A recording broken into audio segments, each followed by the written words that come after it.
Hello guys, welcome back to my channel. ഇന്നത്തെ നമ്മുടെ ഒരു ഉച്ചയൂണിൻ്റെ വിഭവങ്ങളാണ് കേട്ടോ ഞാൻ കാണിക്കാൻ പോകുന്നത്. ആദ്യം ഞാനൊരു മത്തിക്കറിയാണ് ഉണ്ടാക്കുന്നത്, ഒരു കോട്ടയം സ്റ്റൈൽ മത്തിക്കറി. അപ്പോൾ ഞാൻ മത്തിയൊക്കെ കഴുകി വൃത്തിയാക്കി എടുത്ത് വെച്ചിട്ടുണ്ട്. പിന്നെ കുടംപുളി വെള്ളത്തിലിട്ട് വെച്ചിട്ടുണ്ട്. വെളുത്തുള്ളി ഇഞ്ചിയും ചതച്ചെടുത്ത് വെച്ചിട്ടുണ്ട്. പിന്നെ മുളക് പൊടി മഞ്ഞൾപ്പൊടിയാണ്. അത് മുളക് പൊടിക്കകത്ത് ഞാൻ എരിവുള്ള മുളക് പൊടി ഇട്ടിട്ടുണ്ട്, ഇച്ചിരി കാശ്മീരി ചില്ലി ഇട്ടിട്ടുണ്ട്. പിന്നെ ഇതാട്ടെ ഞാൻ ചട്ടി ചൂടാകാൻ വെച്ചു. അതിലേക്ക് വെളിച്ചെണ്ണയാണ് കേട്ടോ ഒഴിച്ചത്. വെളിച്ചെണ്ണയ്ക്കകത്താണ് കറി ഉണ്ടാക്കുന്നത്. വെളിച്ചെണ്ണ ഒന്ന് ചൂടായി വരുമ്പോഴേക്കും അതിലേക്ക് ഉലുവയാണ് ഇട്ട് കൊടുക്കുന്നത്. ഉലുവ ഒത്തിരി ഒന്നും ഇടണ്ട, ഒത്തിരി ഇട്ടാൽ കഴിക്കും. കുറച്ച് ഒരു 5-6 ഇട്ട് കൊടുത്താൽ മതി. ഉലുവ ഒന്ന് പൊട്ടി തുടങ്ങുമ്പോഴേക്കും നമുക്കതിലേക്ക് കടുകിട്ട് കൊടുക്കാം.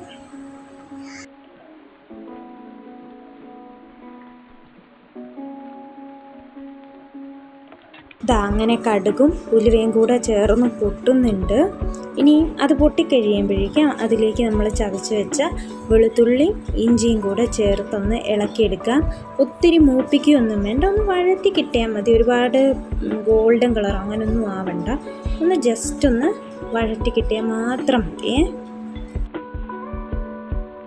അത് വഴറ്റി കഴിയുമ്പോഴേക്കും മുളക് പൊടിയും മഞ്ഞൾപ്പൊടിയും കൂടെ ഇട്ട് ഇളക്കണം. അപ്പോൾ പക്ഷേ പ്രത്യേകിച്ചൊരു കാര്യം ശ്രദ്ധിക്കണം, തീ കൂട്ടി വെക്കാൻ പാടില്ല. തീ നല്ല സ്ലോയിലായിരിക്കണം. കാരണം മൺചട്ടിയാണല്ലോ, മൺചട്ടിക്ക് ഓൾറെഡി നല്ല ചൂടുണ്ടാകും. അതുകൊണ്ട് തന്നെ കുറച്ച് വെക്കണം, അല്ലെങ്കിൽ മസാല കരിഞ്ഞു പോവും.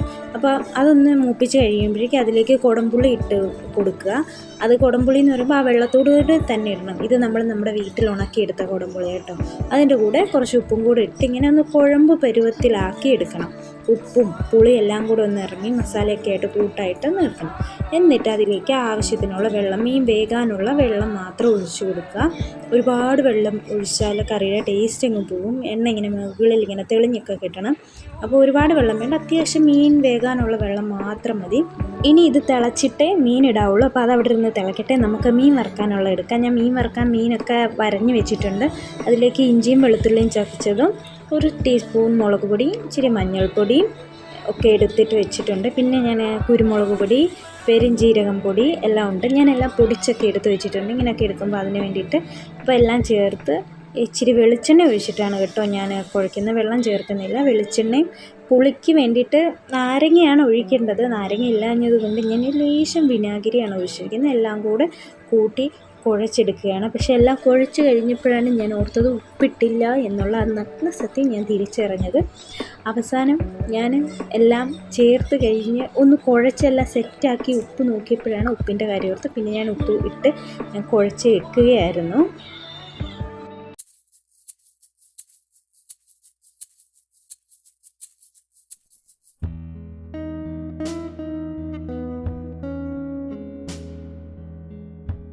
അങ്ങനെ അതെല്ലാം കുഴച്ച് സെറ്റാക്കി അവിടെ വെച്ചിട്ടുണ്ട്. അത് അവിടെ ഇരിക്കട്ടെ. അപ്പോഴേക്കും നമ്മുടെ മീൻ കറിക്കുള്ള ചാറ് തിളച്ചിട്ടുണ്ട്.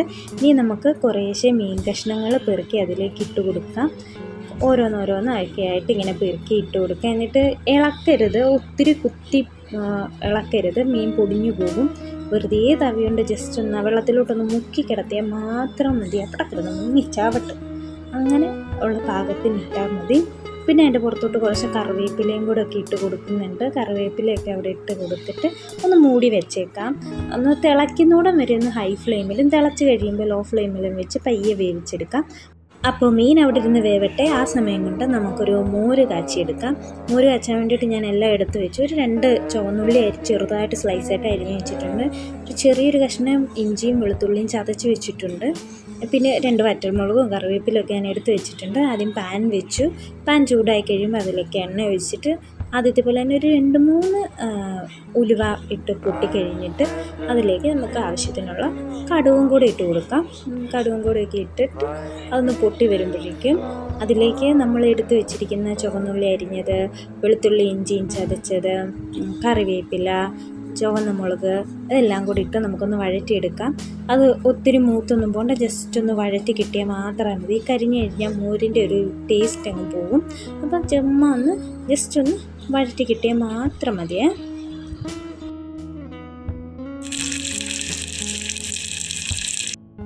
കിട്ടിക്കഴിയുമ്പോൾ നമുക്കൊന്ന് നോക്കിയിട്ട് പാകം നോക്കിയിട്ട് അതിലേക്ക് ഒരു ലേശം മഞ്ഞൾപ്പൊടി, ഒരുപാട് മഞ്ഞൾപ്പൊടി ഇടണ്ട. ഒരുപാട് മഞ്ഞൾപ്പൊടി ഇട്ടാൽ തൈര് കറിക്ക് മോര് കറിക്കകത്ത് മഞ്ഞൾ തന്നെ ചുവയ്ക്കും, പിന്നെ ഒരു കത്തി കളറായിപ്പോൾ. പിന്നെ ഒരു ലേശം മഞ്ഞൾപ്പൊടിയും ഒരു ലേശം ചെറിയ ജീരകം പൊടിച്ചതും കൂടെ ഇട്ടിട്ട് അതിലേക്ക് തൈരൊഴിച്ച് ഇളക്കിയെടുത്താൽ മതി. അപ്പോഴേക്കും നമ്മുടെ മീൻകറി അവിടെ പാകമായിട്ടുണ്ട്.